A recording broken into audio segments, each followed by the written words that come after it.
El Bienio Rosso, 1919-1920, la revolución que no fue. ¿De qué estamos hablando?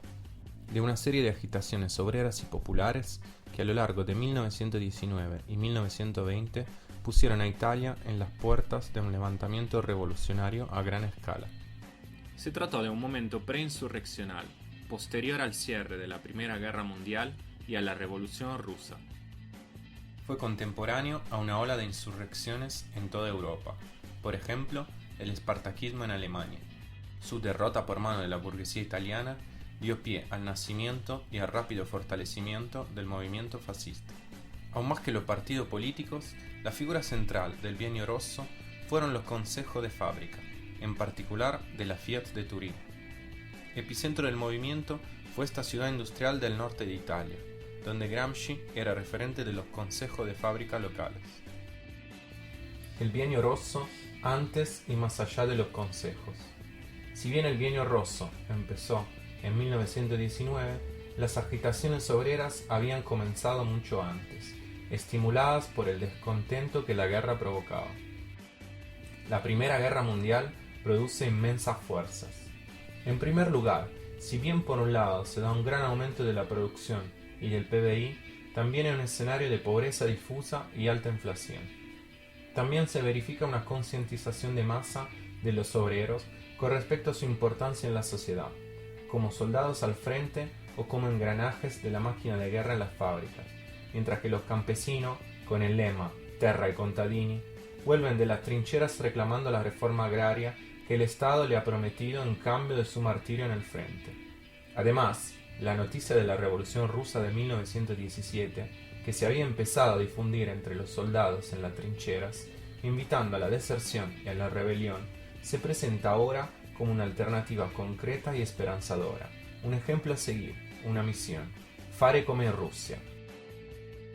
De vuelta en su patria, sin embargo, los veteranos de guerra encontraron solo desempleo y pobreza, siendo además salvos del descontento popular y blancos de los ataques de los partidos políticos que se habían opuesto a la guerra. Esta situación dará vida al fenómeno del reducismo, es decir, la organización de los veteranos en asociaciones y clubes que, si bien tuvieron un corte político variado, sucesivamente constituirán la reserva principal desde la cual el naciente fascismo traerá su mano armada. Al mismo tiempo, serán grupos de veteranos a realizar las primeras ocupaciones de tierra en el sur, exigiendo la reforma agraria. Es así que a lo largo del desarrollo de la Primera Guerra Mundial, grandes movilizaciones populares se dieron en todo el territorio italiano. Entre el 7 y el 14 de junio de 1914 se produjo en Ancona y en localidades del centro de Italia la llamada Semana Roja, una serie de actividades antimilitaristas contra la guerra en Libia, que llevaron a la proclamación de 2 días de huelga general. Entre los organizadores, en mayoría anarquistas y socialistas revolucionarios, se encontraba también el director del periódico socialista Avanti, Benito Mussolini, todavía no convertido a posiciones intervencionistas. En mayo del año siguiente se verificó en Turín una primera insurrección contra la intervención italiana en la Primera Guerra Mundial, seguida 2 años después, en agosto, por los motines de Turín, una protesta contra el aumento del precio del pan y la continuación del esfuerzo bélico que no logró el apoyo de los soldados y fue reprimida, causando 50 muertos y 200 heridos. Finalmente, en la que es conocida como la Rivolta dei Bersaglieri, de nuevo en Ancona, un batallón enviado a la guerra contra Albania dio vida en junio de 1920 a un motín que logró sumar la solidaridad de otros cuarteles en el país. Frente a la imposibilidad de reprimir la insurrección armada con tropa de tierra a causa del paro solidario de los trabajadores ferroviarios, el gobierno de Giolitti utilizó la marina para aplastar la insurrección. Los consejos obreros en Turín. El 20 y 21 de julio de 1919 se realiza una huelga general que, a pesar de los planes de anarquistas y socialistas maximalistas, no se traduce en un intento revolucionario, a causa también de la acción apaciguadora del Partido Socialista Italiano, el cual sin embargo logrará el 32% de los votos en los comicios del mismo año. En 1920 ve escalar el conflicto, se realizan más de 2000 paros. En marzo empieza en la Fiat de Turín, zona más industrializada del país, la huelga dicha delle lancette, las agujas del reloj, que termina involucrando todo el sector metalúrgico y al cual los empresarios responden con un lockout patronal.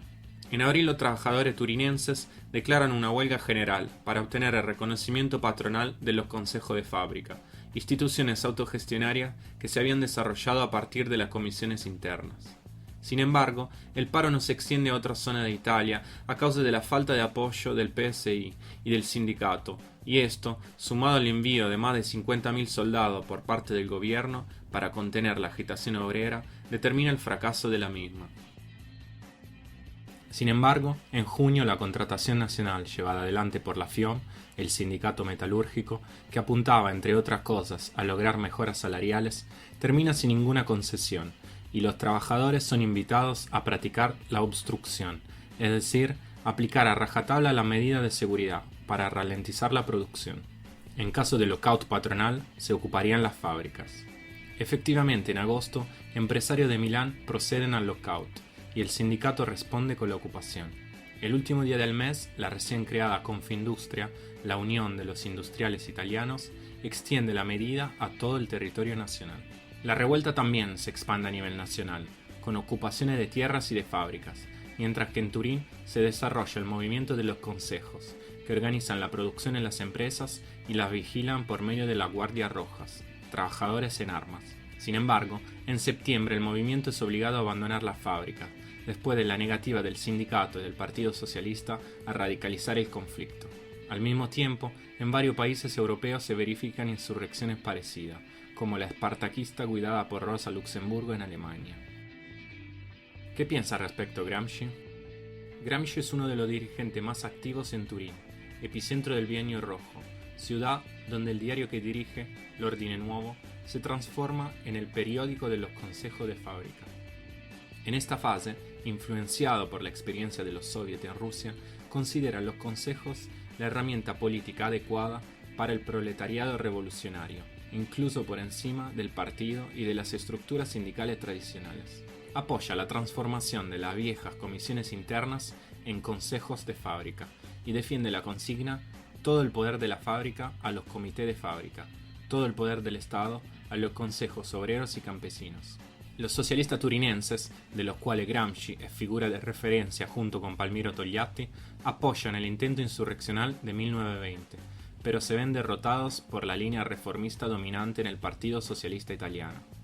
La negativa del PSI en llevar el Bienio Rojo hasta sus últimas consecuencias revolucionarias fue una de las razones de la ruptura del partido mismo y de la creación del Partido Comunista de Italia en enero de 1921. ¿Dónde lo dice?